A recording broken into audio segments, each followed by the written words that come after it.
नमस्कार मित्रांनो, सर्वांना श्री स्वामी समर्थ. तुम्ही जर माझ्या चॅनलवरती नवीन असाल तर कृपया माझ्या चॅनलला सबस्क्राईब करून घ्या, कारण जेव्हा पण मी काही व्हिडिओ अपलोड करेल ते तुमच्यापर्यंत नक्कीच पोहोचणार. आपण आज बघणार आहोत की एका अगरबत्तीच्या साहाय्याने तुम्ही तुमचं संकट किंवा निगेटिव्हिटी कशी दूर करू शकता. एक छोटासा प्रयत्न, पण फरक नक्की तुम्हाला पडणार आणि तो मला नक्की कमेंट करून सांगायचं तुम्ही नंतर. आता भरपूर लोक अशी असतात की कुणाला असा त्रास होतो किंवा त्यांचं मन अस्वस्थ असतं किंवा सगळीकडून हरल्यासारखं वाटतं, पण असं कधीच समजायचं नाही, कारण की ना जो कठीण रोल असतो ना तो एक चांगल्या ॲक्टरलाच भेटतो. आणि स्वामी समर्थ आहेत ना आपली पात्रता बघतात की आपली पात्रता किती, आपण किती त्रास सहन करू शकतो. आणि घाबरायचं कारण नाही. बघा, आपल्या नशिबामध्ये जे भोग लिहिलेत ना ते आपल्याला भोगायचे आहेतच, पण आपण त्यामधून थोडा सुटकारा मिळवू शकतो. म्हणून एक छोटासा उपाय मी तुम्हाला सांगण्याचा प्रयत्न करणार आहे.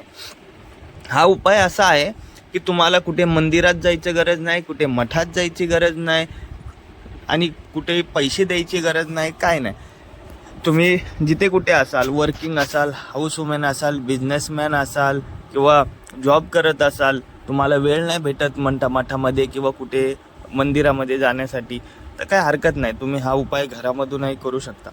त्यासाठी फक्त तुम्हाला हवा आहे एक स्वामी समर्थांचा फोटो आणि तुमच्या यथाशक्ती अगरबत्ती. तुम्ही एक अगरबत्ती लावू शकता किंवा 3 लावू शकता, ते तुमच्यावरती डिपेंड आहे. 1 लावलात तरी चालेल, 3 लावलात तरी चालेल. आता तुम्हाला काय करायचं आहे, आता भरपूर लोक बोलतील की माझ्याकडे स्वामींचा फोटो नाही आहे, तर इट्स ओके. जर तुमच्याकडे स्वामींचा फोटो नसेल तर तुम्ही गुगलला सर्च करून स्वामी समर्थांचा जो फोटो आहे तो मोबाईलला तुमच्या समोर ठेवून देखील हा उपाय करू शकता. त्याच्यासाठी काय करायचं आहे, तुम्हाला सकाळी जर तुम्ही आंघोळ केल्यावरती हा उपाय करत असाल तर बेस्ट आहे. पण समजा तुम्ही जॉबवरून आलात आणि मग संध्याकाळी तुम्हाला वेळ भेटतो, तर मग तुम्हाला काय करायचं आहे, घरी आल्यानंतर तुमच्या हात पाय तोंड व्यवस्थित धुवून घ्यायचं आहे आणि फ्रेश मनाने एक स्वामींचा फोटो घ्यायचा. त्या स्वामींच्या फोटोसमोर तुम्हाला बसायचं आहे.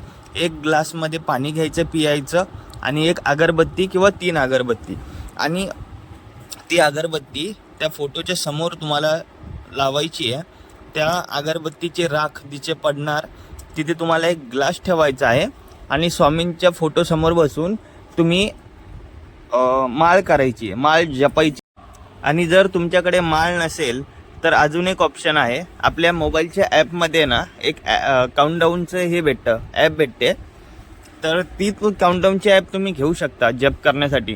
आणि 108 वेळा श्री स्वामी समर्थ, श्री स्वामी समर्थ असं 108 झाले की 1 माळ अशी तुम्ही 5 करू शकता, 11 करू शकता, 21 करू शकता. ते तुमच्यावरती अवलंबून आहे, जेवढा तुम्हाला वेळ असेल.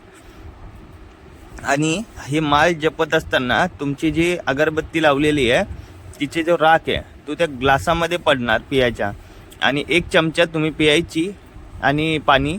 आणि तुमच्या घरामध्ये जर कोणी सदस्य असतील तर त्यांना पण तुम्ही देऊ शकता.